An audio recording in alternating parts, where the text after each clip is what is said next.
하나님의 말씀 시편 75편 1절에서 10절의 말씀입니다.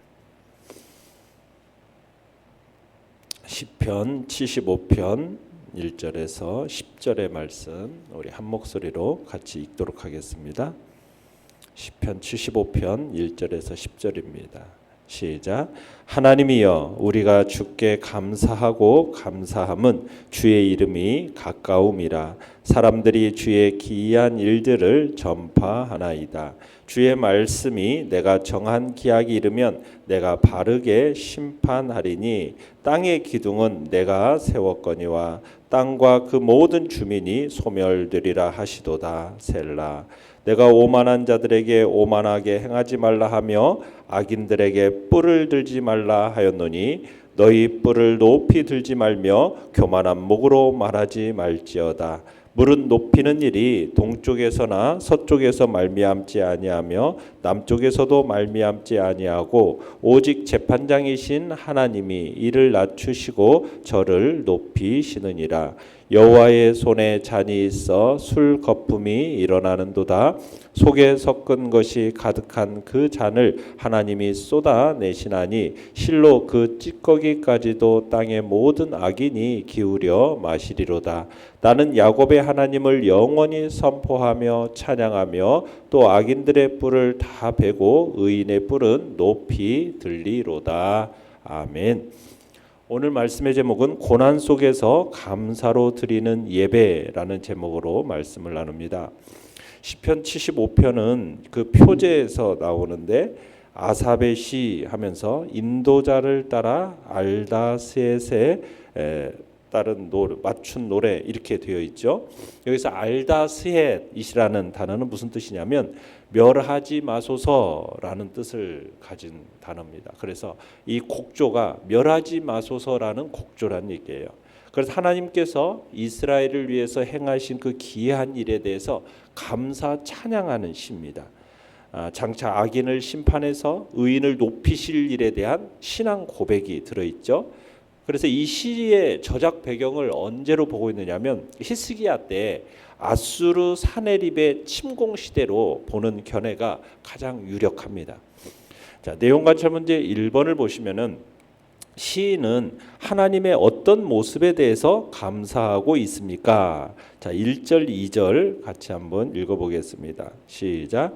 하나님이여 우리가 주께 감사하고 감사함은 주의 이름이 가까움이라. 사람들이 주의 기이한 일들을 전파하니이다. 주의 말씀이 내가 정한 기약이 이르면 내가 바르게 심판하리니. 자, 여기서 보면 시인이 감사하고 감사함은 하면서 이 감사하다라는 단어를 반복적으로 사용하고 있지 않습니까? 여기서 시인이 하나님을 향해서 분명하게 감사해야 할 조건, 그 조건으로 뭘 얘기하고 있느냐면 감사함은 뭐라고 얘기하고 있습니까? 주의 이름이 가까움이라 이렇게 제시하고 있죠. 주의 이름이 가깝다. 이건 뭐냐면 하나님의 역사하심이 임박하였다라는 의미인데요. 하나님의 역사하심이 임박하였다라는 말은 무슨 의미냐면 10절을 가서 한번 보시면요. 이렇게 얘기하고 있죠. 악인들의 뿔을 다 베고 의인의 뿔은 높이는 것 이렇게 되어 있어요. 그러니까 악인과 의인에 대한 공의로운 심판을 말하는 겁니다. 하나님의 역사하심이 임박했다면 하나님의 공의로운 심판이 임박했음을 얘기하는 겁니다. 지금 이 배경을 다시 한번 말씀드리면 당시 아수르 왕 사네립이 수십만 군대를 이끌고 남유다를 침공했습니다. 질풍노도같이 정말 유다의 성읍들을 함락해 갔어요. 그리고서는 마침내 온 유다 성읍들을 함락한 사네립이 이제 유다의 수도 예루살렘을 함락하면 이제 다 끝나요. 그래서 예루살렘 수도를 겹겹이 이제 포위하게 됩니다. 예루살렘의 이 함락은 시간 문제였던 거죠. 이제 사네립의 군대 장관이 랍사게가 이제 도간에 든 이 예루살렘을 바라보면서 하나님과 히스기야를 모독합니다. 그러면서 항복을 종용해요. 상황이 여기까지 이르자 히스기야 왕이 어떻게 합니까? 자신의 옷을 찢고 굵은 베옷을 입고 하나님의 전에 들어가서 하나님 앞에 엎드려 기도를 하죠. 지극히 교만하고 하나님을 모독하는 이 악한 자들 심판해 주시기를 간곡하게 호소합니다. 그리고 주요 신하들을 이사야 선지자에게 보내서 이 선민을 구원하기 위해서 하나님께 기도해 달라고 그러면서 요청을 합니다. 자, 그러자 이제 얼마 후에 이사야 선지자가 하나님께로부터 받은 이 말씀을 히스기야 왕에게 이제 편지로 보내줘요. 휴신을 해줍니다. 그 휴신의 내용은 뭐냐? 바로 하나님께서 당신을 모독한 이 사내립의 교만을 꺾으시겠다. 이게 이제 휴신의 대답이었어요. 그러니까 아마 그래서 이 시는 이사야 선지자로부터 히스기야 왕에게 이런 회신이 당도한 이후에 지어진 것으로 보여집니다. 그러니까 시인은 지금 사내립에 대한 하나님의 심판의 때가 가까이 이르렀음을 알고 하나님께 감사하고 있다라는 얘기입니다. 자, 2절을 다시 보시면요. 2절에 내가 정한 기약이 이르면 내가 바르게 심판하리니 이렇게 말씀하고 있죠. 그러니까 하나님의 정한 때가 이르면 공의로 심판하시겠다. 바르게 심판하겠다. 자, 공의로 심판을 행하시면 어떻게 되겠습니까? 악인은 파멸할 수밖에 없죠. 악인의 파멸은 그 악인으로 인한 억압과 고통을 당한 의인에게 뭘 가져다 줘요? 구원을 가져다 주는 거예요. 자, 그런데 아수르 왕 사네립과 그의 군대가 하나님을 모르는 악인들입니다. 그에 반해서 히스기야 왕과 예루살렘 거민들은 하나님을 경외하는 의인들입니다. 그러니까 결국 하나님의 그 공의로운 심판의 예고는 히스기야와 예루살렘 거민들에 대한 구원의 약속과 다를 바가 없는 거죠. 그래서 시인이 이제 하나님께 뭐 한다고 얘기하고 있어요? 감사하지 않을 수 없다고 지금 표현하고 있는 겁니다. 자, 3절을 읽어보겠습니다. 3절 시작. 땅의 기둥은 내가 세웠거니와 땅과 그 모든 주민이 소멸되리라 하시도다 셀라. 자, 여기서 땅의 기둥이라는 것은 우리가 존재하는 이 땅이 허공 중에 기둥으로 받쳐져 있는 어떤 쟁반과 같다라는 생각이 히브리인들의 사고입니다. 그래서 땅에 기둥을 세웠다라는 이 말은 이 세상을 지탱하시는 하나님의 섭리를 의미하는 거거든요. 그러니까 땅이 흔들리고 사람들이 쓰러지고 넘어지고 이런 것들은 혹독한 심판의 날에도 하나님께서는 그의 백성들을 위해서 준비해 두신 그 든든한 기둥이 있음을 지금 얘기하고 있는 겁니다. 그러니까 하나님께서 공의로 아수르의 군대를 심판해서 그들을 쓰러뜨릴 때 하나님의 백성은 든든히 서게 될 거다. 지금 그것을 예언하고 있는 겁니다. 그래서 땅과 그 모든 주민이 소멸되리라. 그러니까 당시 예루살렘을 포위하고 있던 아수르의 군대가 하나님의 심판을 받아서 파멸하게 될 거다. 그것을 지금 예고하고 있는 거죠. 자, 4절 5절을 읽어보겠습니다. 시작. 내가 오만한 자들에게 오만하게 행하지 말라 하며 악인들에게 뿔을 들지 말라 하였노니 너희 뿔을 높이 들지 말며 교만한 목으로 말하지 말지어다. 지금 자신들의 힘을 믿고 하나님께 도전하는 이 교만한 악인들을 향한 경고죠. 이 뿔이라는 건 뭡니까? 뿔이라는 건 힘, 능력, 권위, 이 자부심 이런 것들을 상징하는 건데요. 자기 힘을 과신해서 이에 교만하고 하나님을 능멸하고 하나님께 도전하는 이 악한 자들을 향해서 그 교만의 죄를 벗어버릴 것을 지금 경고하는 말씀입니다. 그러니까 여기 있는 지금 악인들은 1차적으로 아수르를 가리키는 거예요. 예루살렘을 포위하고 있던 이 사네립의 군대 장관 랍사게가 하나님은 결코 예루살렘을 자기 손에서 구원할 수 없다 이런 식으로 막 말을 했거든요. 그리고 사네립도 또 그와 비슷한 말을 했었어요. 사네립과 랍사게가 자신들의 군대의 힘만 믿고서는 지극히 교만해져 가지고 하나님을 모독하고 하나님께 도전하고 그렇게 있는 그런 자들이었던 거죠. 그러니까 사네립과 랍사게가 자기의 목을 막 곧게 세우고 지금 뿔을 높이 들어서 교만함의 극치를 지금 보였던 겁니다. 그들의 뿔이 마치 하늘이라도 막 찌를 듯이 그렇게 하나님께 도전하면서 그들을 향해서 지금 도전하는 그들을 향해서 지금 경고하심으로 그들의 심판이 임박했음을 지금 얘기하고 있는 겁니다. 자, 6절 7절 읽어보겠습니다. 6절 7절 시작. 무릇 높이는 일이 동쪽에서나 서쪽에서 말미암지 아니하며 남쪽에서도 말미암지 아니하고 오직 재판장이신 하나님이 이를 낮추시고 저를 높이시느니라. 그러니까 사람을 높이고 낮추는 일이 누구의 손에 달려 있다는 얘기입니까? 절대 주권자이신 하나님의 손에 달려 있음을 분명히 하고 있는 거죠. 하나님이 누구를 높이셨으면 그를 얼마든지 또 낮추실 수도 있는 분이다.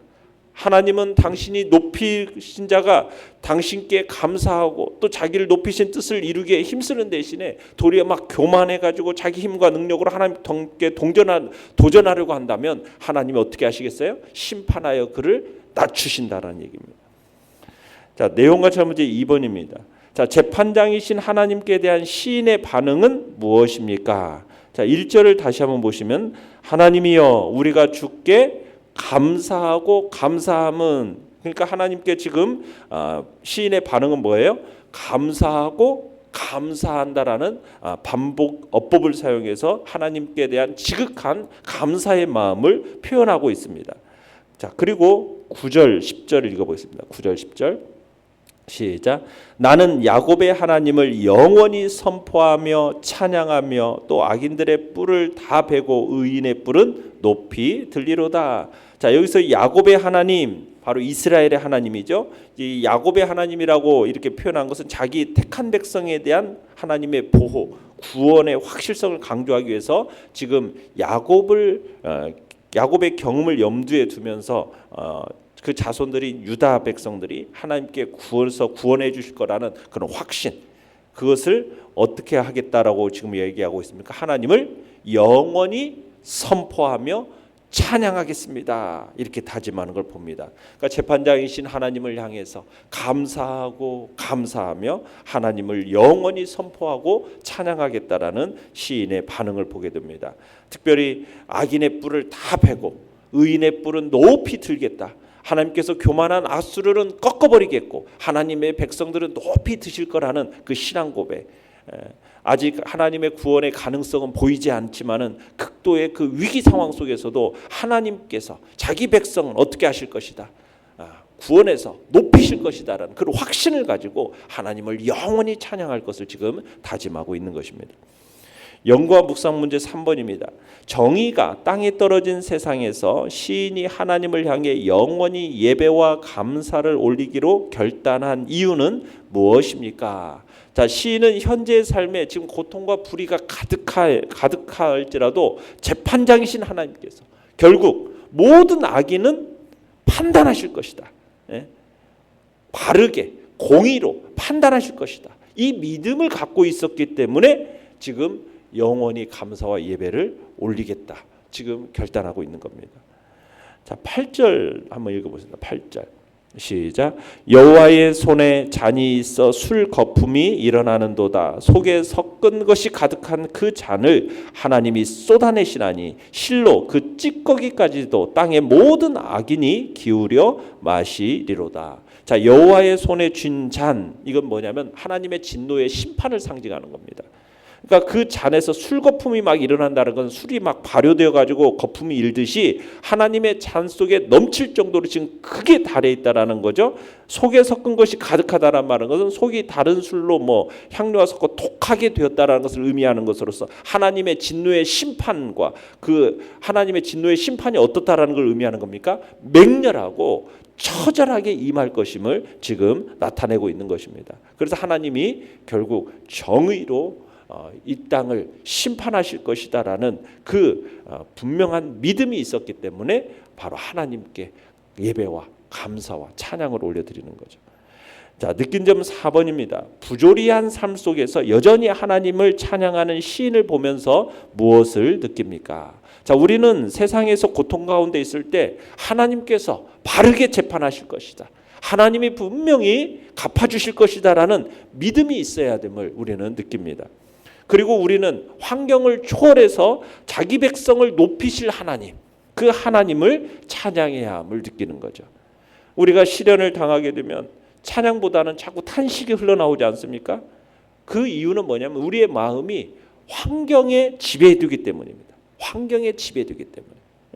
물론 우리 인간은 연약한 존재이기 때문에 환경 지배받는 것이 어찌 보면 당연할 수 있습니다. 그러나 신령을 만나 찬양 대신에 탄식만 한다면 그건 뭐가 없다라는 거예요. 믿음이 없음을 나타내요. 믿음이 없음을. 하나님에 대한 믿음. 하나님이 어떤 분이십니까? 능력의 주이십니다. 인간의 상황을 얼마든지 바꿀 수 있는 분이십니다. 더욱이 하나님은 자기 백성을 버리지 않는 분이십니다. 하나님은 당신을 의뢰하는 자기 백성을 보호하시고 아무리 극심한 위기 속에 처할지라도 구원하심으로 높이시는 분이십니다. 이러한 사실을 우리가 믿는다면 우리는 비록 멸망이 코앞에까지 이르는 그런 것처럼 보이는 상황에서도 하나님을 찬양할 수 있다라는 거예요. 진정한 찬양은 이렇게 하나님에 대한 절대적인 믿음의 근거에서 상황을 초월하여 드려질 수 있는 것이어야 된다는 얘기입니다. 우리는 환경을 초월하여 자기 백성을 높이실 그 하나님을 찬양하는 자리에 우리 모두가 있기를 간절히 바랍니다. 고난의 현장에서도 핍박과 절망과 눈물의 현장에서도 하나님께 감사로 찬양으로 드려지는 복된 자리, 상황에 따라서 우리가 변하는 것이 아니라 정말 조건적인 찬양이 아니라 언제나 영원토록 그쳐지지 않는 그런 찬양이 우리의 입술에서 드려지기를 간절히 축원합니다. 결단과 적용 5번입니다. 어떠한 상황에서도 바른 예배자로 살아가기 위해 내게 필요한 것은 무엇입니까? 오늘 내 감정이나 상황과 관계없이 믿음으로 하나님께 드릴 감사는 무엇입니까? 하나님께서 우리에게 베푸신 참 모든 것들에 대해서 범사에 감사하는 자리에 우리가 있겠다. 오늘도 결단하며 나가시길 바랍니다. 모든 것이 당연한 게 아닙니다. 사소한 일상 속에서도 우리는 오늘 참으로 주님의 베푸신 은혜가 얼마나 크고 놀라운 것인지를 우리가 마음속에 되새기면서 감사의 자리에 서겠다라는 귀하고 복된 결단이 있기를 간절히 바랍니다. 오늘의 기도 같이 읽겠습니다. 시작. 모든 상황 속에서 오직 감사와 찬양을 올려드리는 참된 예배자가 되게 하소서. 아멘.